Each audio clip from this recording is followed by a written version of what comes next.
Okay, so today I will be analysing the poem I Hear an Army by James Joyce. First of all, the deeper meaning. So, this poem has two interpretations. One being that the speaker has been abandoned by someone he loves, and so therefore the army symbolizes the crushing forces of loneliness.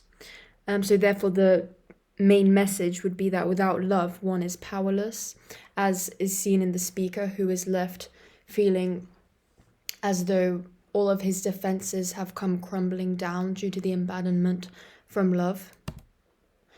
Or the poem could be a political prophecy for World War One, as it was written around 10 years before the war started. So it could be indicating a resemblance between the old Rome legions due to the reference to chariots and Germany, as they both attempted to conquer Europe. So in this case, it may not be a loved one that has abandoned the speaker, but society. I hear an army charging upon the land, and the thunder of horses plunging, foam about their knees, arrogant in black armour behind them stand, disdaining the reins, with fluttering whips the charioteers. So first of all we have the verb hear. The speaker cannot see the army, but he can hear its ominous approach. This makes it seem intangible, much like a nightmare, and so adds to the threat that the speaker feels, as he is unable to do anything but wait for the army to take over him. And then we have the Seizure, which creates a fracture within the lines, reflecting the breaking of the speaker's heart as it succumbs to the weight of loneliness. The diction in these lines has been carefully chosen to create a stark and clear image of the army in the reader's minds. Black and fluttering are concrete words and are as close to direct sensory experience as possible. We see the black and we hear the fluttering whips. This mirrors the vividness of the speaker's nightmare and the chaos of his mindset. Then we have the inverted sentence structure, which highlights the chaos of the charging army and shows a lack of order within these soldiers, these servants of death, as they only have one purpose, to obliterate all happiness, and they will do so no matter their arrangement and their order. The adjective used, arrogant, stands out as being quite a human one, which gives the army character and personality.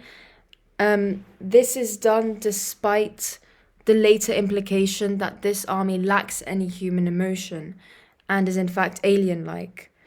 So the speaker's subconscious could be giving us more clues about what or who has left him or is going to leave him, causing him to feel immense loneliness.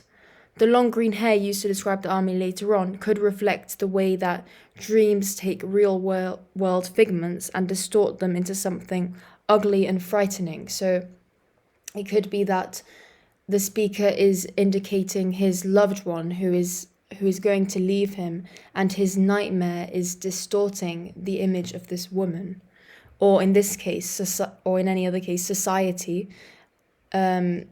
If the poem is in fact a political prophecy for World War One. They cry unto the night their battle name. I moan in sleep when I hear afar their whirling laughter. They cleave the gloom of dreams, a blinding flame, clanging upon the heart as upon an anvil. So the colon adds to the enigma of the army, as it suggests that we are about to learn the battle name of the army, so we are left with a feeling of expectation. They cry unto the night their battle name. We expect to hear what the battle name is. However, we are left feeling as though we have been cheated, as we are not given any more information about this army of loneliness. This adds to the ambiguity of the poem and the mystery of the nightmare. We never find out what it is that poses such threat to the speaker.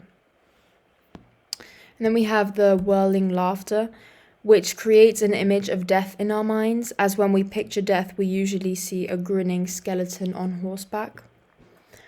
And then we have the reversed connotation as light from a flame. It's meant to be positive, but in this poem, it increments the intensity of the speaker's nightmare. So we have a reversal in the connotation, as he uses darkness and the gloom of dreams and of sleep as an escape from reality, but the army of loneliness does not allow him to rest. He is blinded by a powerful light, something which adds to the disorientation felt by the speaker. And then we have Cacophony, which is a group of harsh sounds that clash and clang like the spiky metal armor and weapons borne by the dreadful invaders. Also, the plosive consonants of the C sound in cry, cleave, clanging, cuts through the poem, much like the horsemen, as they disturb the speaker's peace. And then we have the trotchi of clanging, which imitates the incessant, nerve-wracking pounding of the poet's brain and heart, which shows his current chaotic state of mind during this nightmare. And then here is the final stanza. They come shaking in triumph their long green hair. They come out of the sea and run shouting by the shore. My heart, have you no wisdom thus to despair? My love, my love, my love, why have you left me alone? In this case, the adjective green, which should usually be a symbol for vegetation and life, is quite bizarre and nightmarish, because when you refer it to hair color, it becomes something quite twisted and disturbing, as this isn't very human. So this color could be referring to seaweed and serpents, something quite dark. It also suggests that the soldiers are alien-like and therefore incapable of any human emotion. The long hair is a symbol of strength, but could also suggest that the horsemen are unkempt, uncivilized, that they obey bestial instincts. And then we also have irony in the sea, because instead of giving life, it delivers the forces of death as the horsemen are coming out of the sea. And this adds to the speaker's confused and conflicted state of mind, as everything he loves and holds dear has become twisted and deformed. This could either be society or a lover, depending on how you wish to interpret the poem.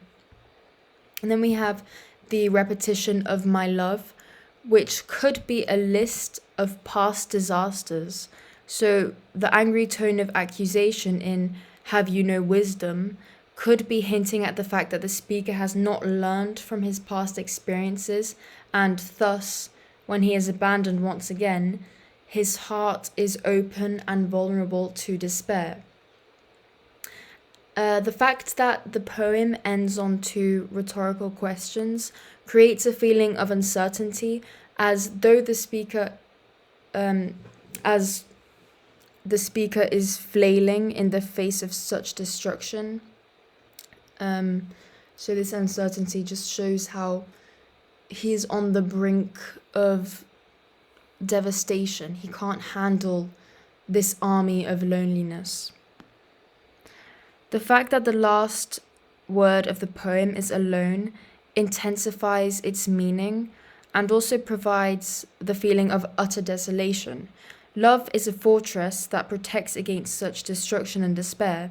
He has been abandoned by love and so is therefore left in complete destruction, alone and abandoned in the dark.